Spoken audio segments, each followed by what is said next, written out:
Welcome back. Let's explore Module 3. So in Module 2, we started to talk a little bit about Tantra, and we began to explore this moon, sun, fire methodology. In Module 3, we really start to look at how we are going to engage with yoga as a practice, with Tantric Yoga as a practice. This module is called Vinyasa Krama, Wise Progression, in practice and in life. In this module, we really start to explore sequencing and very intentional, very mindful, scientific, and spiritual sequencing that gives us so much power of influence within the context of a practice to help ourselves and our students alchemize their current situation, whatever that might be, physically, mentally, emotionally, spiritually, into something better.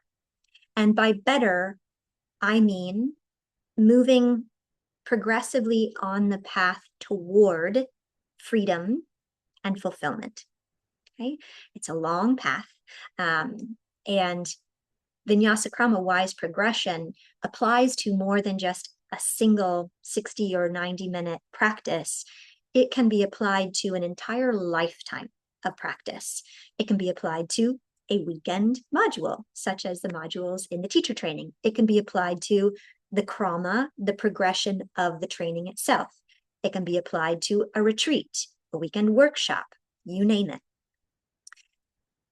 In Vinyasa Krama, we really start to break down asana, the physical practice, into its particular categories. There are 6 categories of asana that all indicate a specific influence that those asanas have on our energy body based on what they do to the alignment of our spine. Okay. Interesting little side note, it is said that the divine aspect of each human being resides predominantly in the spine. And if you're at all familiar with chakra theory, the primary chakras that we work with in Tantric Yoga exist more or less physically. We'll get to that, up and down the length of the spine.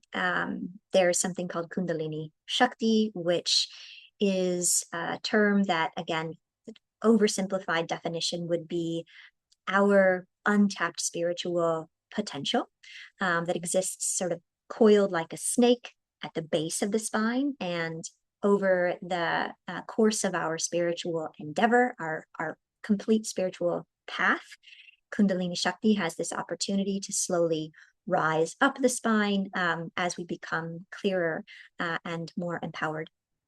So the categories of asana pertaining to the impact that each of them has on the spine, that's why. So we'll look at that. We'll look at specific orientations to breath.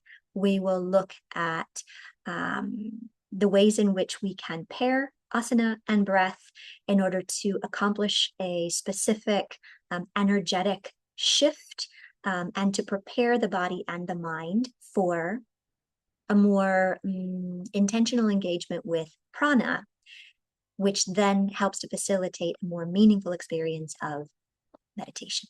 So Vinyasa Krama is all about sequencing, wise